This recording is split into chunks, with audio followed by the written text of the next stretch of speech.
السلام علیکم ورحمۃ اللہ وبرکاتہ۔ عزیز طلبہ، علم الصرف کے گزشتہ سبق میں نے عرض کیا تھا کہ الحمدللہ ہمارا علم الصرف کا پہلا حصہ ختم ہو گیا تھا، اور آج کے سبق میں ہم علم الصرف کا حصہ دوم شروع کرنے لگے ہیں۔ حامدا و مصلیا و مسلما، بسم اللہ الرحمن الرحیم۔ سب سے پہلے یہ چونکہ اس میں مستقل گردانیں ہیں، اس حصہ میں ثلاثی مجرد کی گردانیں ہیں، ثلاثی مزید فی کی گردانیں ہیں، رباعی مجرد ہے، رباعی مزید فی کی گردانیں ہیں۔ تو سب سے پہلے ایک تو یہ سمجھا دینا چاہتا ہے صاحب کتاب کہ آپ کو ثلاثی کا پتہ ہو، رباعی کا پتہ ہو، پھر ثلاثی مجرد کا پتہ ہو، مزید فی کا پتہ ہو، اسی طرح رباعی مجرد کا پتہ ہو، رباعی مزید فی کا پتہ ہو۔ تو سب سے پہلے ہم ان کی تعریفیں یاد کریں گے، تعریفوں کے بعد ہم گردانوں کی طرف آئیں گے۔ اصلی حروف کے اعتبار سے جو تمام فعل اور اسم ہوتے ہیں، یہ دو قسم پر ہیں۔ آپ کو یاد ہوگا کہ اصلی حروف کس کو کہتے ہیں؟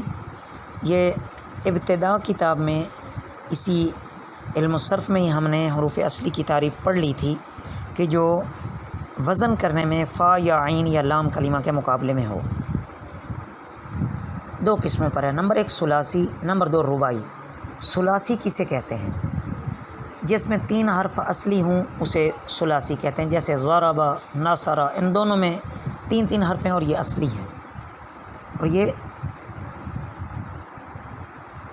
تو آگے ہے رباعی۔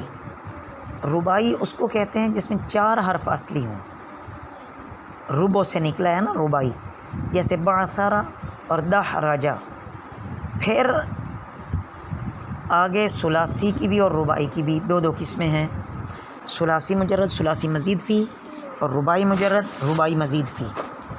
اب یہاں 2 الفاظ گزرے ہیں، ایک تو مجرد کا اور دوسرا مزید فی کا۔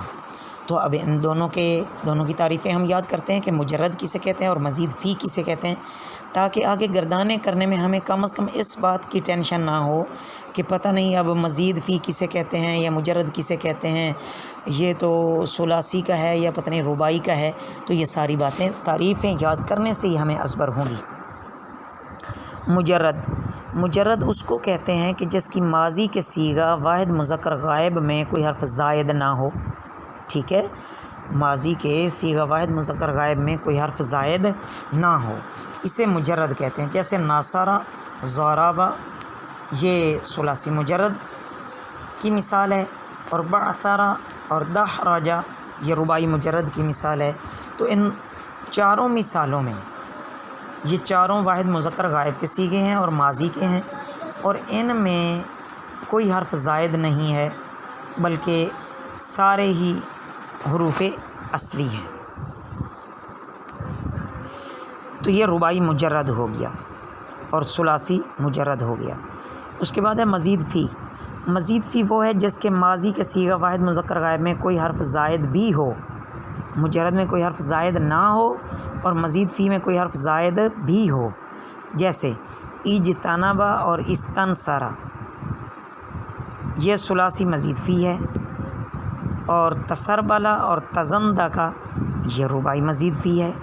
اب یہاں پر دیکھیں کہ آپ کو کیسے پتہ چلے گا کہ اجتنب اور استنصر یہ ثلاثی مزید فی ہے اور ان میں کوئی حرف زائد بھی ہے؟ تو یہ وزن نکالنے سے پتہ چلے گا۔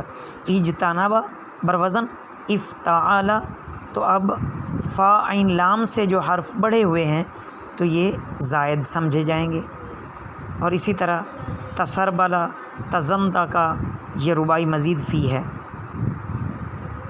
تو یہاں بھی وہی بات ہے کہ تسربل بروزن تفعلل، تزندق بروزن تفعلل، تو یہاں بھی فا عین لام سے حروف زیادہ ہیں، تو سمجھ آ گیا کہ اجتنب، استنصر یہ ثلاثی مزید فی کی مثالیں ہیں، اور تسربل اور تزندق یہ رباعی مزید فی کی مثالیں ہیں۔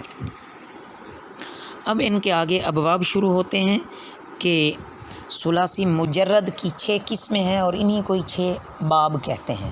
ثلاثی مجرد کے کتنے باب ہیں؟ 6۔ آپ ان کے نام اچھی طرح یاد کرو گے۔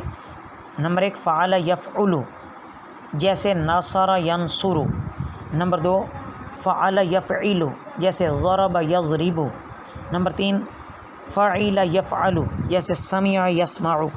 نمبر 4 فعل یفعل جیسے فتح یفتح. نمبر 5 فعول یفعل جیسے کرم یکرم. نمبر 6 فعل یفعل جیسے حسب یحسب. تو عزیز طلبہ ان ابواب کے آپ نے نام یاد رکھنے ہیں، اور انشاءاللہ نام یاد ہو جائیں گے تو اس کے بعد آئندہ سبق میں ہم اس کی صرف صغیر سب کی یاد کرنی شروع کریں گے، اور انشاءاللہ آہستہ آہستہ ہم آگے چلتے جائیں گے. وما علینا الا البلاغ المبین.